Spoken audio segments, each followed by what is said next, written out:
and I want to find this arc length. All right, so here's the cool thing. Arc length has a very simple formula, and it is S equals R theta. Pretty simple. Okay, S stands for arc length. Do not ask me why. I don't know why they used S for arc length. My guess is that it goes back to the language in which arc length was originally calculated, and not our language, but that's arc length. R is your radius, and theta is your angle, but you have to be really careful on this one. This is in radians. Okay, so I can't have degrees when I go to put it in this formula. I have to have radians. So since we start at 135 degrees, I have to convert that to radians first, and then I should be able to get my arc length. All right, so let's do a quick conversion to degrees. So we're going to do pi over 180 equals x over 135. And that means I have 135 pi over 180 equals x. I'm going to do some reducing here. All right, now I know that 135 is 345 degrees. This is 3 times 45. And I know this is 4 times 45. So the 45s will cancel. This is going to be 3 fours pi, or 3 pi over 4 is my angle. All right. So now that we have our angle, we should be able to go back to our arc length formula and get our answer. So my arc length is going to equal my radius, which is 5, times my radian angle, 3 pi over 4. And when I multiply that out, I am going to get 15 pi over 4 for my arc length. And that, of course, would be the exact solution. If I asked you to approximate the solution, then you'd get your calculator out, and you would do 15 times pi, divide by 4, and that'd be about 11.78 units. Okay, so that's how you find arc length of any circle. Now, if you think about this really carefully, then there should be something easy. If I have a unit circle, so if I have a circle whose radius is 1, and I want you to find an arc, okay, let's say we want to find this arc. Okay, so sometimes the arcs aren't, that kind of looks like Pac-Man, doesn't it? Okay, sometimes the arcs are not less than half a circle. They could be over half a circle. So, maybe this is 250 degrees or something like that. If I want to find that arc length and the radius is 1, well, we're basically talking about a unit circle here. And if we're talking about a unit circle, remember, finding arc length is the same as finding just the radian measure that goes with that angle, because again, it's a unit circle. Whereas back here in our other one, this one had a radius of 5, so it's not a unit circle anymore. So we have to do basically 5 times what it would be in the unit circle in order to get our appropriate arc length. So just an extra connection there that I think will be helpful as you go through things. All right. So then the last thing we want to talk about is finding some exact measures. And we're going to focus specifically on just the first quadrant angles right now, and then we're going to start building the unit circle in class a little bit when you come back to class. So here's a unit circle. Like I said, we're going to focus on just the first quadrant here, so I'm actually going to zoom in on that a little bit. Hopefully not move the paper too much so you won't be able to see stuff as I do it. Okay, so there's our first quadrant. We know, of course, that out here this is 0 degrees, which is also 0 radians. We know that halfway through that section is 45 degrees, which is pi over 4 radians. And we've talked about how this one at 90 degrees would be pi over 2 radians. All right, so I already have those radians listed out. But what we really want to do is see if we can find the exact values for the coordinates of these points. We're going to do a couple other angles as well. Okay, remember, exact means I haven't rounded at all. Right? And if you think back to the notes we did last time, there was some rounding involved when we found coordinates of some random angles. All right, so let's start over here. This point, remember, it's a unit circle, radius is 1. Where is this point? Okay, that point is at the coordinates 1, 0. 1 to the right, 0 up and down. Let's go to this one right here. Okay, this one at 90 degrees, what are its coordinates? Okay, this would be up 1 and over 0, or should say over 0 and then up 1, so 0, 1. This one's a little more interesting. All right, this one, though, I'm going to remind you, is a special right triangle. And I know for a fact you talked about this last year in Algebra 2, and you talked about this in geometry. So I'm hoping that things will start to click a little bit here. All right, this special right triangle is called a 45, 45, 90 triangle. I'm going to do my best job to represent it here.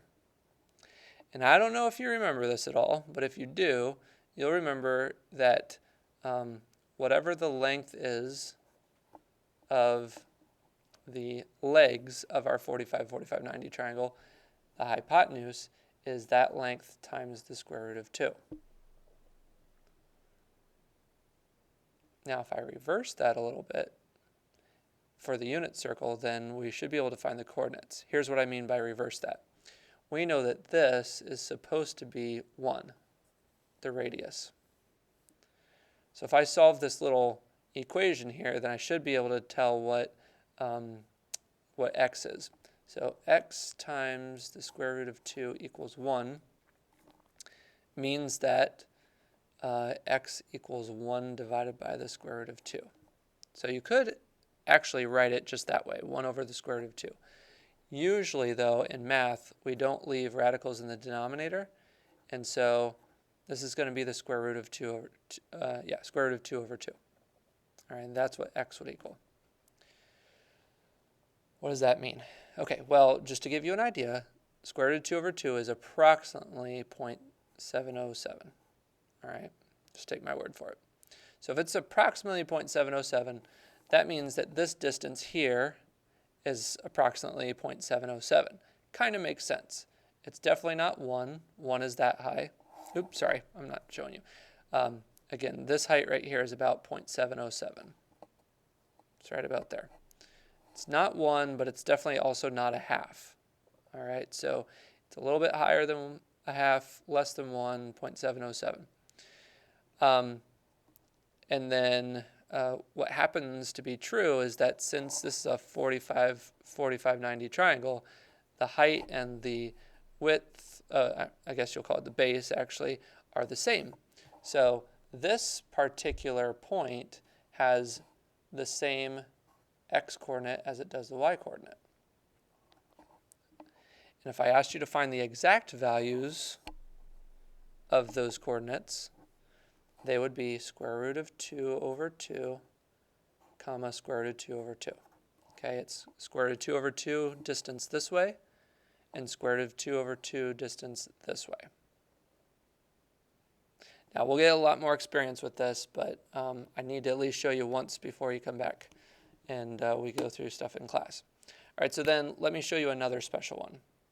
Another special one would be out here at this point where the central angle is 30 degrees.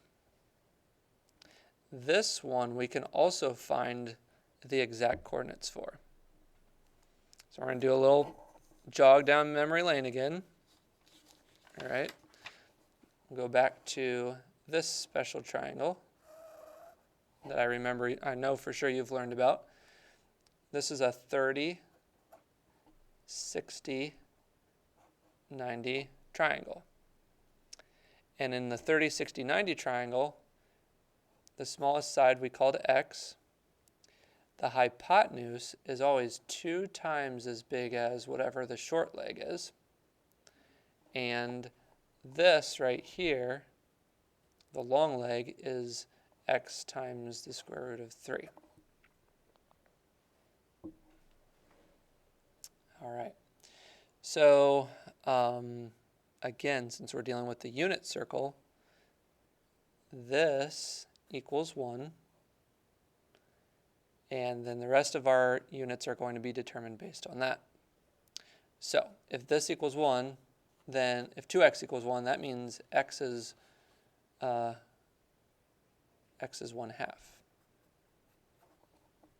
Okay. So our y-coordinate for this 30, 60, 90 triangle right here, our y-coordinate would be 1/2. Now the x-coordinate is going to be 1/2 times the square root of 3, which is, oops, sorry, that's off the page. 1/2 times the square root of 3, which we are going to write as just square root of 3 over 2. So this is the square root of 3 over 2. Now again, I'm showing you a lot of stuff. Sorry, keep doing that. So there's your square root of 3 over 2. Now this, again, this is a lot of information at once. It's going to get better over time, but I want you to at least see it and understand where it's all coming from, because you're going to be memorizing this stuff, and in the process of memorizing, I don't want you to forget that there is a reason that we use these numbers. All right, so we have, again, a 30, 60, 90 triangle. The y-coordinate is 1/2, and the x-coordinate is the square root of 3 over 2. There is one last pair of coordinates that we would talk about here usually, and those are the coordinates for a 60-degree angle. This is getting a little, it's getting a little tight here. I'll just get a new paper.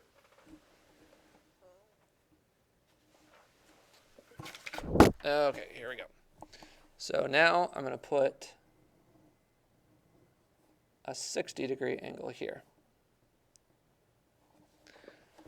Okay, well, I mean, there's not much to it on this one. This is the same triangle. It's a 30, 60, 90. It's just that the height now is the long leg and the width or the base is the short leg. So this time my horizontal distance is 1/2 and my vertical distance, my y-coordinate, is the square root of 3 over 2. All right, so those are the coordinates for a 60-degree angle. Okay, what's great about having all of these, I'm going to put the other ones in here. So here's my 45. What's great about having all of these is that once I know all of these ones in the first quadrant, I can find their counterparts in the second, third, and fourth quadrants, because as we talked about last time, the coordinates are pretty much the same thing as each other, just opposite signs every once in a while. So this was 1, 0. This is 0, 1. Okay, so there's our first quadrant set of points. So like I said, as soon as I come over here, for instance, okay, I have a 60-degree reference angle this way, and I make my line. That point is going to have same coordinates as this, just it's going to have a negative x instead of a positive x because it's on the left side of the y-axis. All right. If I go to the fourth quadrant, these points are going to have the same x-coordinate but the opposite y-coordinate, and so on. So there's actually a lot we're going to be able to do here in just a short period of time. So hopefully that's enough to get you started when you come into class. I'm really excited for you to see what we can do with this unit circle and how we can apply radians just as well as we can degrees.